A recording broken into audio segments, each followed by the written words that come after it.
దారిని పోతున్నారు. అక్కడ ఏదో నిప్పు కాలుతుంది. కాలేటప్పుడు దాన్ని చూడడానికి పోయి నిలబడ్డారట అందరూ. కాలిపోతున్న కారును చూస్తున్నారు. ఆ కారు ఏమనుకుందంటే, పాపం వీళ్ళకి సెల్ఫీలకి సరిగా సరిపోవట్లేదు, నేనే వస్తాను ఉండండి రా అని చెప్పి వచ్చితే పరుగో పరుగు. ఒకడు బైక్ కూడా బారేసుకుని పరుగు. ఒకడు బ్రిడ్జ్ మ్యాన్ కూడా కిందకు దూకాడట. అది వస్తుందని ఎవరు ఊహించలా. సచిన శవం కనుక లేసి వచ్చినట్టు. అక్కడ ఎందుకు విచిత్రాలు చూడడానికి వెళ్తావు? ప్రార్థన చేయి, సహాయం చేయి, ఏదో పోలీసుని పిలువు, ఫైర్ ఇంజిన్ పిలువు. ఇక్కడ చూడండి, ఈ సిస్టర్ కొడుకుని తీసుకొని వెళ్తుంది. వెళ్తున్న దారిలో పోవచ్చుగా, దారిని పోకుండా అక్కడేదో కుక్క కూర్చొని ఉంటే కుక్కకు జాలి చూపించడానికి వెళ్ళింది. అవసరమా? కుక్క పిలిచిందా నిన్ను? చక్కగా జాలి చూపించి దాని తల మీద నమిరి హలో హౌ ఆర్ యూ అని చెప్పింది. అది ముక్కు పట్టుకుని పీక్ పెట్టింది. ఏమో ముక్కు పోయింది. ఆ రోజున కుక్క తిరగబడింది. అందరూ వచ్చి కాపాడేలోగా ముఖాన్ని చీల్చి పారేసింది కుక్క.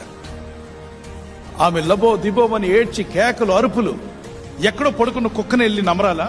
తనకు పట్టని జగడమును బట్టి రేగువాడు దాటిపోచున్న కుక్క చెవులు పట్టిన వాటితో సమానుడు. అంటే నీకు అవసరం లేదు, అసలు ఆ గొడవతో నీకు సంబంధం లేదు. అవసరం లేని ప్రతి దాంట్లో ఏళ్ళు పెడతాం ఎందుకు? ఈ రోజుల్లో చాలా మంది ఆ సీరియల్లో చూస్తుంటారు, ఈ సీరియల్ చూస్తుంటారు. ఏది లేకపోతే వీధిలో సీరియల్ స్టార్ట్ చేస్తారు. వాళ్ళు అలా అంట, వీళ్ళు ఇలా అంట, ఆ అమ్మాయి అలా వెళ్ళిందంట, ఈ అబ్బాయి ఇలా. ఎందుకు అవన్నీ? అవసరమా? బైబిల్ చదువుకోలేవు, ప్రార్థన చేసుకోలేవు, నీ లిస్ట్ అంతా రాసి నీ భర్త కొరకు, నీ పిల్లల కొరకు ప్రార్థన చేయలేవా? నీ భార్య బిడ్డల కొరకు ప్రార్థన చేయలేవా? ఇరుగు పొరుగు వాళ్ళ గురించి ఎందుకు మాట్లాడుతుంటావు? అవసరమా?